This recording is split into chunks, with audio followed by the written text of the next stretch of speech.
What we're going to do today is I'm going to take you through the connection of how all of us, myself, Joe, all of us can actually make this happen. And rather than watching what's going to happen in the next 5 years and anticipating and trying to work out what that company name is, why don't we actually create it? Why don't we be part of it? I'm going to show you how to do that. This is important because we have a huge role to play. And so much globalisation, so much of our networks now will show how you can all play a part in this. So you've got to show me how much of a beautiful audience you are. Do me a favour. Close your eyes. Everyone close their eyes. Now raise your right arm in the air. Right up high, thank you. And with your eyes closed, everyone point north. Straight up. Everyone just point north. Now, leaving your arm up pointing north, open your eyes and look around the room. We're all going everywhere, aren't we? Arms down. Thanks very much. Ladies and gentlemen, that's a little like leadership. We all get it. We understand it when we hear it. But if I was to say, let's pursue leadership now, we'd be taken off all around the world. The answer is actually that way, by the way. Check it with your iPhones later on. Right, it's actually that way. And that's what leadership is. So we're going to talk a little bit about how we can all get aligned and how we can go the one direction. We're going to talk about growth mindset, a couple of big areas here. Because the problem we have right now, and especially in this industry, in this country right now, is that we don't see the world as it is. We see the world as we are. And we're going to be very careful with that. Comedian, actor, artist Jim Carrey put it well. He said, be very careful of your eyes. Your eyes are great at observing and seeing things. But he said they are also projectors for what the mind wants you to see. And if you want to see the dark side, if you want to see negativity, you will absolutely find it. But remember, no matter how thin you slice it, there's always two sides. Sometimes you have to look a little harder for the second side. And that's what I want to talk to you about today, because the issue with truth and facts sometimes is that when you cling to truth and facts, you block out possibility. If you focus on only the facts, only the truth, you will block out possibility. And you get to think about what else is out there. And really, what are these issues that we really have? And I love there's a song by Lana Del Rey called Beautiful People and Beautiful Problems. And it's a fantastic song. It really describes literally a different view of things. Are we all just beautiful people with beautiful problems? I'd play her the song, except she drops the F-bomb every second verse, so I won't, because we're filming today. But I remember a few years back, and some of you might remember a guy called Lou Gerstner. And Lou Gerstner was the CEO of IBM. And he came to IBM in a time of change. When he came to IBM, he came from Nabisco, the biscuit company. And people said, Lou, why have they employed Lou Gerstner from a biscuit company, an FMCG, to run IBM?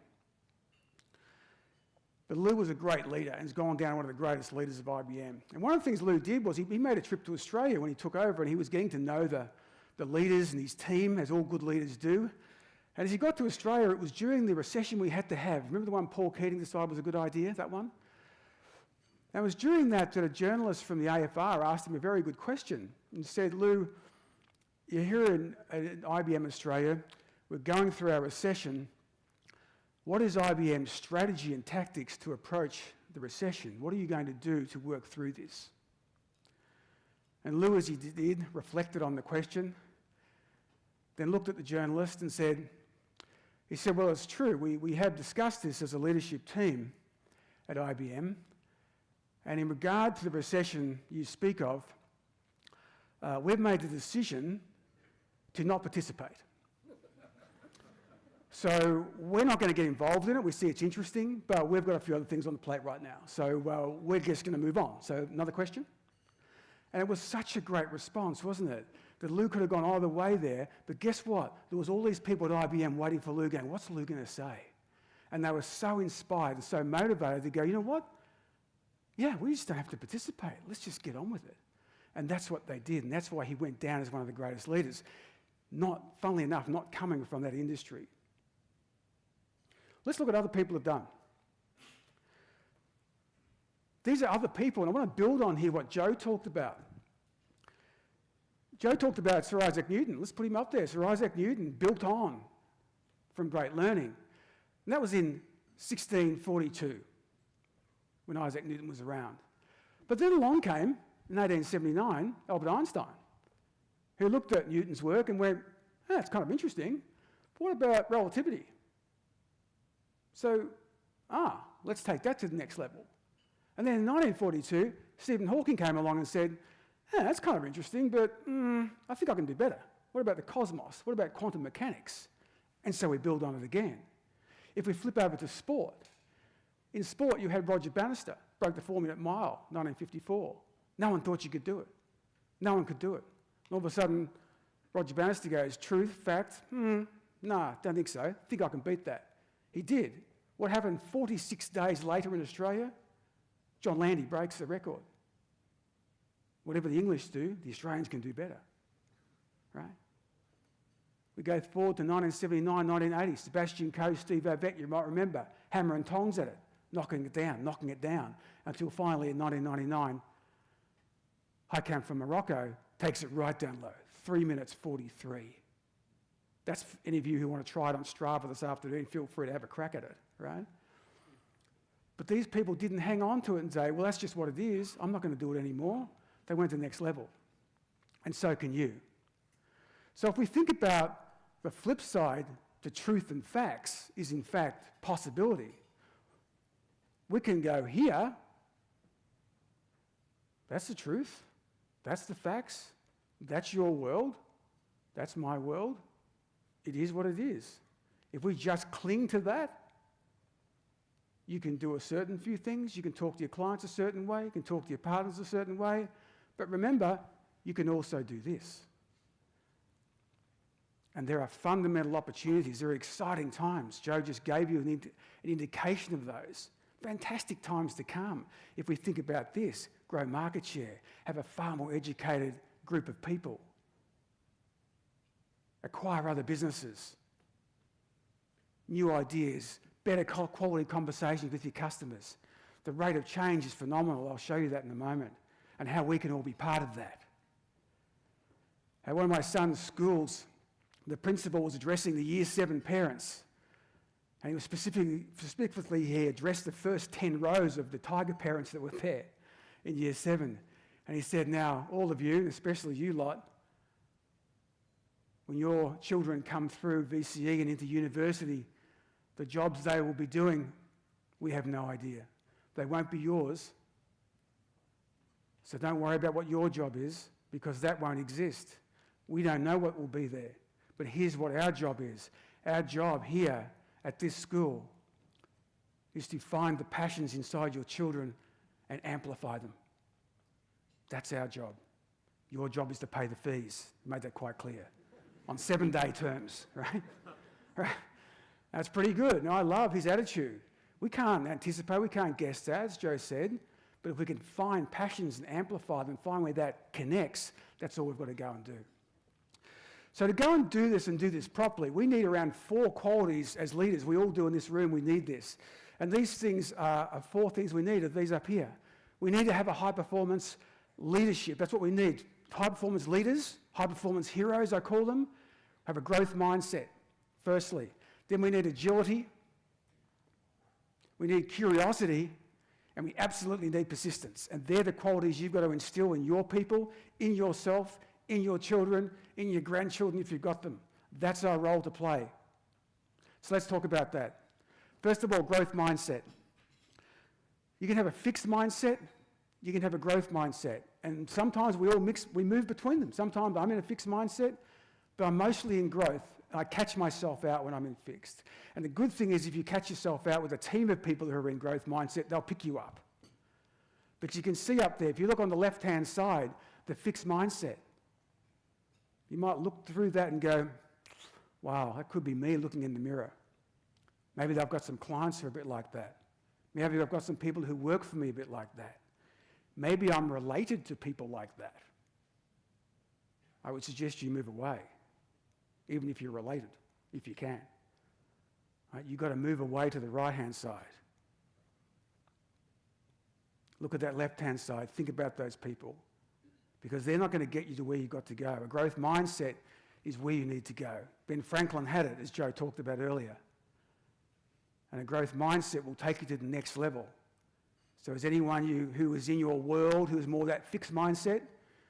I quote the modern day philosopher, Ariana Grande. You just say, thank you, next, and move on. Right? So the right-hand side, how do you do it? It's really pretty easy. If you use the acronym I like to use called BRAINY, and BRAINY is this: break it down whatever you want to change. Don't try and do everything. Break it down. Then repetitive effort and performance. Repetitive effort, keep going back and trying again. The A is assess how you're going. On track, off track. The I is investigate the best in the world. What do the best do? It's why you're here in the room. The N is never give up, and the Y is you got this because you've done it before. You know you've done it before. But sometimes we forget how far we've come. Think back how far we've come. Think back where you've succeeded. I'll guarantee you, you had the brainy analogy going on, or someone was supporting you. Now, I think about the brainy analogy, I'm going to apply it to something this week that happened. And this week was the Grammys. Everyone watch the Grammys? On the Grammys, I'll talk about one thing specifically, and that's A Star is Born. A Star is Born, I'll talk specifically about Bradley Cooper. 6 months before starting filming, now remember Bradley not only starred in it, he also directed it and was a co-producer of that movie. But 6 months before they started filming, Bradley couldn't play guitar, he couldn't play piano, and he couldn't sing. But he took on those roles. And what he did in 6 months prior to filming starting, this was his daily schedule. First 2 hours in the morning, he worked out. Now, if you've seen Bradley Cooper, you probably understand that's not hard to work out. After that, 2 hours on the guitar, 2 hours on piano, break for lunch, the rest of the afternoon songwriting and learning to write songs. And you'll know by now that they won the Best Song Award in the Grammys and won the Best Original Score at the BAFTAs just last night. They did that, he did that in 6 months. But I ask you, 6 months of doing that every day, day in, day out, Monday right through to Sunday. He applied growth mindset. He also got great help. He didn't do it in isolation, and that's the key. He had Eddie Vedder from Pearl Jam help him through the guitar playing and the on stage. And he had Lucas Nelson, Willie's son, help him with the songwriting. And obviously, he had Lady Gaga or Stephanie help him through the other performances and the co-songwriting. Get good people to help you when you can collapse time. Has anyone heard of Sarah Aarons? You probably haven't, but you should have, because Sarah Aarons is from Bentley in Victoria, and she was also a Grammy nominee last night for writing the song The Middle. And she's also worked with Demi Lovato. She's also got a growth mindset as well, and she's right here from Bentley, and no one's heard of her, right? Unbelievable songwriter.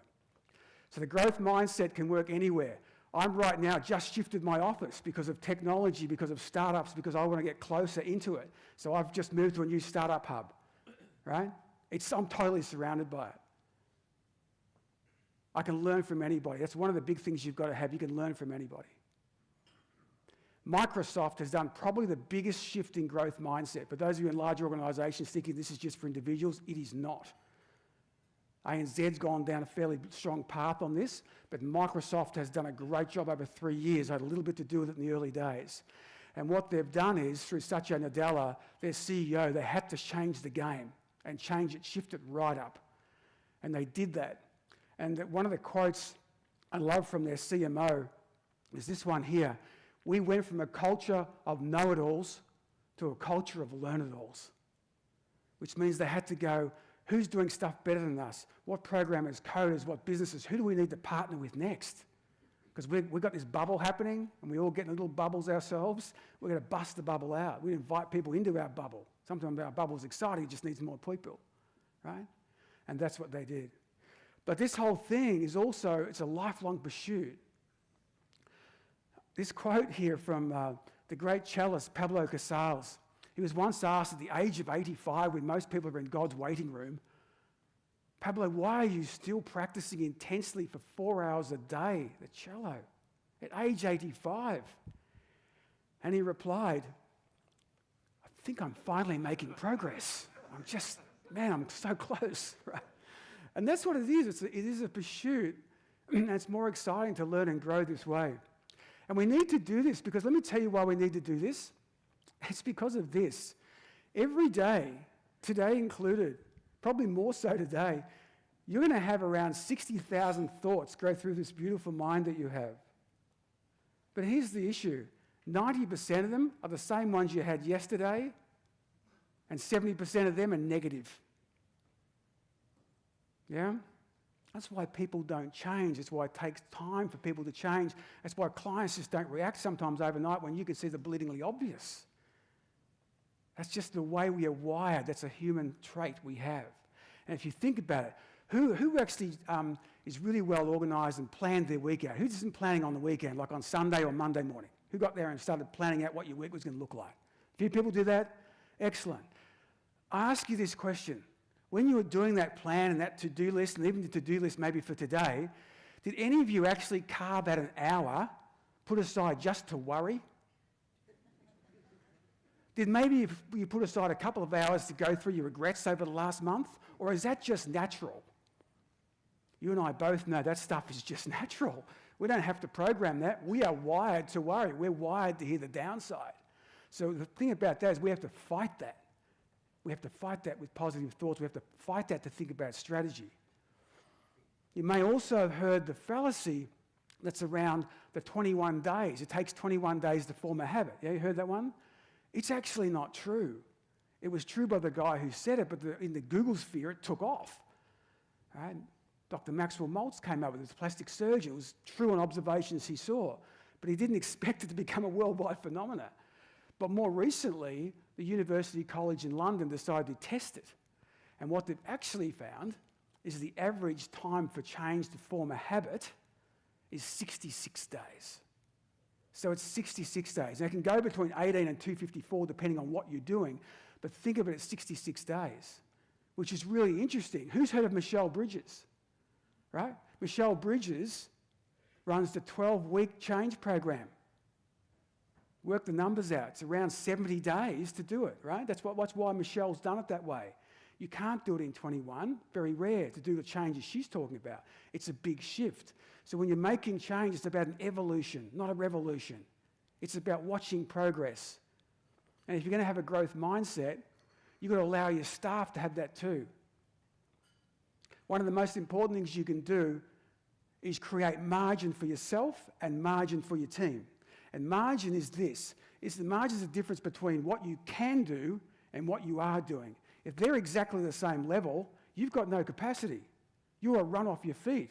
You're not going to think strategically. You're going to walk out of here and go straight back to work flat out, and in 4 or 5 days' time, you might think, I was at a breakfast somewhere.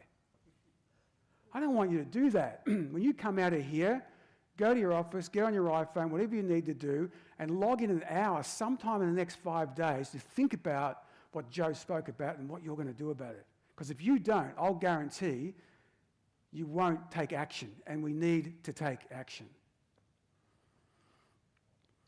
So do that. But also, I can tell you a secret about Joe.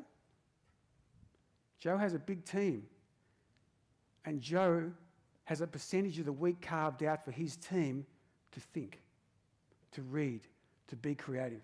As a leader, that's what he does. He role models that, but he also allows time for his team to do it. It's a great idea. I don't see enough people doing it, but there's a bit of an insight into how he actually works and runs his life. We need to inspire. There's no doubt about this. If you want to go fast, go alone. If you want to go far, get a team. But if you get a team, you better be inspirational. And when I say a leader, we're all leaders here. If you're leading your clients, if you're leading your family, if you're leading a team of people, they need to be inspired by you. And inspirational is not that hard. Sometimes you just need to be authentic, but we need to go and do it. And if you think of this great quote here, when we think about inspiration, we obviously think of Dr. Martin Luther King. I have a dream. What he didn't say was, I've got a 72-page PowerPoint deck and I'll email it round. Because great leaders do three things, and you can all do this. When you want to inspire someone, when you want to get them to do something different, three things you need to tell them and think about first. What do I want them to know? How do I want them to feel in here? What do I want them to do? What action do I want them to take? What do I want them to know? How do I want them to feel? What do I want them to do? If you can think about those three. Now, if you can't answer those three, for goodness sake, don't communicate. Wait. Get it right first, then go and do it. Because it's in these times of change, in these times of uncertainty that we have in the market right now, and especially in Australia, given recent Royal Commissions and the like, this is the time to step up for leadership. Not when times are good. Times are good, everyone can lead. Everyone's a rock star. But it's these times now that you can lead your clients. You're Melburnians, and I think one of the greatest leadership stories I know about is Richmond Football Club, and I'm not a Richmond supporter, but Trent Cotchin took the leadership at a great level when they were down. This is before they won the grand final, but in the same season, he was getting beaten up by the press. They were giving a hard time. But Trent Cotchin went inside, because here's the thing you've got to do, is if you can't lead yourself, you can't lead anybody else. The problem was Trent wasn't leading himself. Once he discovered himself and became his authentic leadership self and not trying to invent himself as other people, which he was trying to do, it's natural, sometimes we do that, he became the great leader. And it completely turned around the club because the club and the players on field were wanting Trent to lead them. And he was a consensus guy. And they were looking for him to take the lead. And he did. Not only did he transform himself, he transformed Jack Riewoldt as well. It's a great story. There's plenty of stuff on the media you can have a look at. I suggest you do. So it's in those times that we start to lead and pick up. But just be your authentic selves and start to lead. So let's talk about customers now, what we've really got to do with them, because the game's changing dramatically. So our customers are really like this now. It's different. They're super busy, they're mobile, they're collaborative, they're time poor, just like all of us, and they're distracted and they're interrupted. That's the reality we're working with right now. It's not going to change, so we just have to get good. And the reason we have to get good is because we want to build trust. We can't build trust with our clients if we haven't got their attention.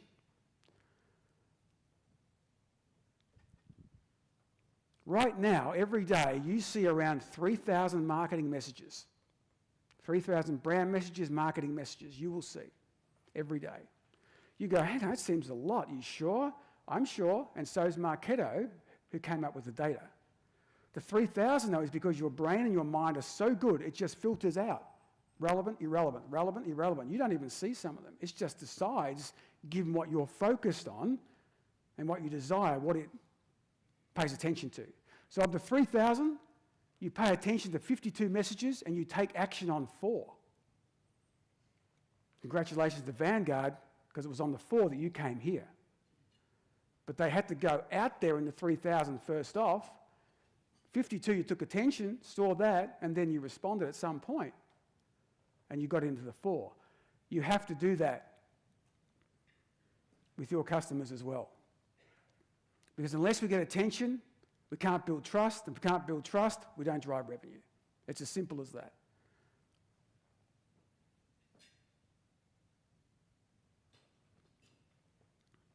But here's the issue I see. This is 1980. This is what you did in the media space in Australia. It wasn't very hard to get a message across back then. Let me give you an ad tagline from 1980 and see if you can remember it. Anyhow, have a Whitfield, 1980, that's a long time ago, right? And you guys just reeled it off. Come on, Aussie, come on. Remember that? Yeah. Hi, Mum, you ought to be congratulated. Well done. Right? Remember that from 1980. It's a long time ago, but they stuck with us.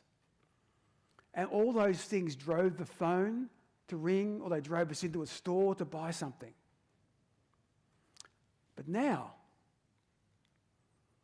it's a bit different. Now, we go to the phone first, because it's the window to the world. And that's just there on the screen is just an internet minute. I'm not putting the rest up because you can't forget about the rest on the previous slide, by the way. It's not an or, it's an and.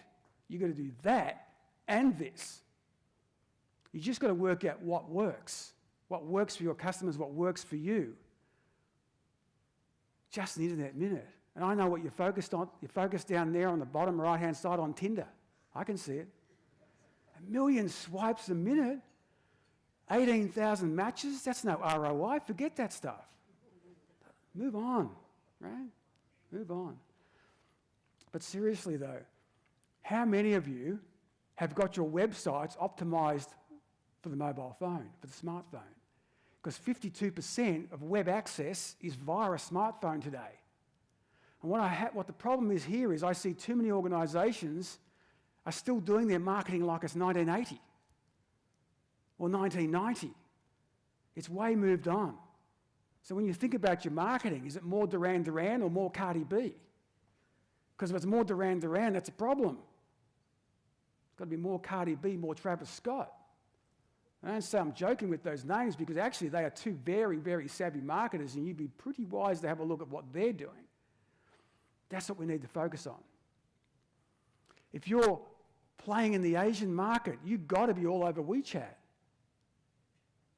If it's India or other parts of the subcontinent, you've got to be all over WhatsApp. You at least got to be all over LinkedIn. How many people are on LinkedIn here? Keep your hand up, you're over 1,000 connections. Well, here's the thing. The average is 750 now. At 750 quality connections is the average now. All right? So make sure you're connecting. Make sure you're getting up to speed with that because this stuff in social selling is not going backwards. Here's how you can use it. I got my Zinja card from one of the fintech neobanks. You might have heard of Zinja. Got my Zinja card in the mail. It's a glow-in-the-dark card. How cool is that? Unbelievable. So it's so cool, I photographed myself with it, put it on Instagram. It gets picked up by the Zinja team. This is interesting about social media. It is not one way, it's back the other way as well. They liked it, made a couple of comments, and then they rang me, right? Clicks to bricks, and said, hey, Rob, what's your address? Some Zinja, I'm going to send you down some merch. And I'm always into merch, right? So they shipped me down some merch. It's pretty cool, shipped me down a beanie. You got to say, I rock a beanie, yeah? So I am. So I got my beanie and my shirt on, so I take a pic of me and my gear, I put that on Instagram, put it on LinkedIn, and then Van Lee up here, Van Lee's one of the founders, co-founders of Zinja, she picks it up, says, hey, isn't that great, keeping our customers warm down in cold old Melbourne? And all of a sudden, I'm in a conversation with Van Lee and I haven't met her yet. What are we doing? We're building trust, building a connection. There has never been a greater time ever in the world to have a low-cost, high-touch relationship with your customers. Never been there before. It's such an exciting time if you're a marketer. So what do you got to do? If you're into relationship management, you're in the marketing sales space, there's a few things you got to do. Only 4 though. Firstly, you got to learn how to connect with your customers. Second, you got to be able to collaborate with them. Thirdly, you have to be compelling. And fourth, you got to continually calibrate. Connect, collaborate, be compelling. You be compelling because you're giving them insights and perspective. My wealth advisor gives me insights and perspective. I don't even know what he charges. He just gives me insights and perspective, and he keeps me honest. And I'll show you how he does that in a moment. But let's talk about trust, because you can't do this without trust. I'll give you the trust equation, what I call my trust equation for 2019 and beyond. 4 C's. You've got to be strong character, strong connections, strong competence or capabilities. You've got to be in that top right-hand quadrant over care factor. And what we've seen in the rise of this character and care factor, you might have all heard of STEM, yeah? The rise on STEM skills. Well, it's now not STEM, it's now STEAM. The A has been added in the last 12 months. Why? Because A stands for arts and creativity. You need to be a person. You need to be a human. You need to connect. We need to have empathetic conversations with our clients. That's actually how you build it. So character strengths, connections that you have, your capability and skills over care factor, and you can measure all of these things. All of them can be measured. NPS scores, the amount of programs you're doing, the beautiful CPD points you people are all getting today are all ways of building this up the top right-hand side. And care factor is still important. Because an obligation that has a relationship has no grace. But a relationship without obligation has grace. That's what care factor is. Do you really care for me? Are you really asking me the right kind of questions? So we're going to move on from what I call the ABCs. You might be familiar with this from the 1990s. Always be closing. Never understood it. I prefer this one. Always be curious. Curious to understand my customers. Curious to understand my clients. Curious to understand how they make their money and, more importantly, where they're going. What do we want to be curious about? We want to be curious about these things. Curious about these. What are their career goals? What are their lifestyle goals? What are their hobbies? What do they want to contribute to? What are they contributing to? When you have this information, put it in the CRM. And that's how my wealth advisor says, hang on, Rob, you said you wanted to do this, this, and this, and now you're talking about doing ABC. He holds me accountable. And believe me, I need to be held accountable, right? But I enjoy that because he's adding value and insight and perspective. My wealth advisor is an awesome listener as well. And an awesome listener is someone who can listen with empathy, not listen for someone to shut up so they can say what they're going to say anyway. There's a big difference. So we've got to get better at doing this. We need to understand this about our clients. Not only our clients, understand this stuff about your staff. If you've got people working for you, do you truly understand this about your own people? I'm going to say it. Do you actually understand this about yourself? Have you sat down at least annually and actually done this for yourself? And there's another really important question. Legacy. What is the legacy you want to leave? What is the legacy your clients want to leave? What are they aiming to do? Have you even had that conversation? This conversation is dramatic. This conversation about legacy is bigger than I thought. I was in California in December, and I got to come across a couple of people and find out about how they formed a company, a really innovative, interesting company in manufacturing that's in California. And Joe would tell you that's not a great business to go into. He wouldn't have been an investor, I can tell you. Automotive manufacturer in California. But the people, the two founders who brought this together, did this because they asked themselves the question, what is our legacy? What do we want to leave behind? And one of the people, I couldn't believe he actually was thinking about that. I thought his legacy was pretty much documented, but it wasn't. That's not what he cared about most. What he cared about was building one of the most exciting motorcycles for adventurous people all around the world. And those two people are two men, one by the name of Keanu Reeves and one by the name of Gard Hollinger. I'll let them tell the story. Can you play the video for me? Everything that we put into an arch has a story, has a function, has a responsibility. Watching the development of this production bike and the team, they are so thorough, almost maniacal, figuring out the best way to put this motorcycle together. The partnership with Keanu is this philosophy that we're going to do it and do it right.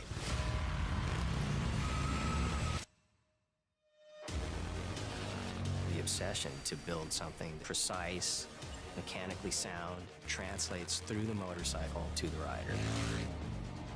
Riding down Sunset or PCH or going through the canyons, the motorcycle delivers in handling, it delivers in physical experience. You get on the throttle, it's there, all the way through the gears. You're going 130 and you've got a big grin on your face. Keanu and Gard are so passionate. That is Keanu's legacy. And let me tell you, these motorcycles start at $100,000 US and go up from there.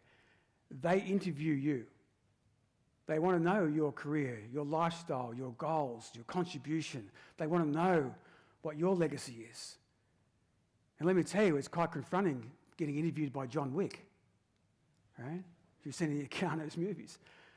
But they want to know that because it's important to them, because the purchase of the motorcycle is actually not about the motorcycle, it's about a whole environment and a whole collaborative tribe that gets together. And they source parts from Italy, from the US, from Asia to build this motorcycle, so the collaboration, the ideas that come about, like Joe talked about, are like this.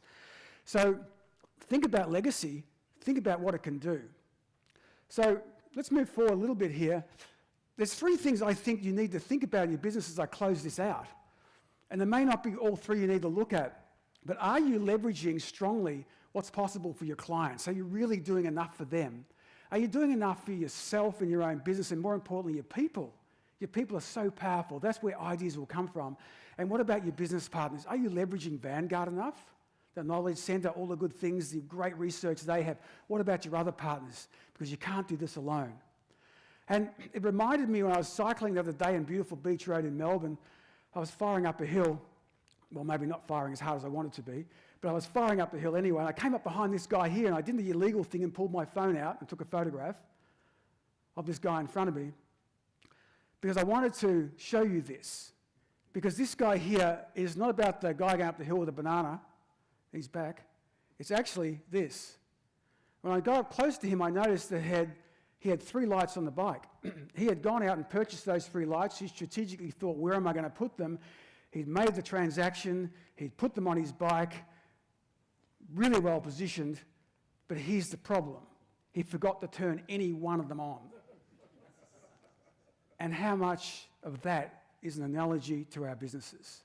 We've invested in a CRM, we've brought in great people, we've got great systems, we invested in research, but we didn't actually turn it on, right? So let's have a think about what's there that you've already done work on, you just haven't turned it on, like my great friend here. So ladies and gentlemen, as I close this out, I've got a new book coming out in August. If you do the feedback forms for Vanguard, you'll get the first chapter free for it. I encourage you to do that. We need more high-performance leaders. We need more high-performance heroes. Let's start an evolution. Stay kind and keep smiling. Thanks for your time.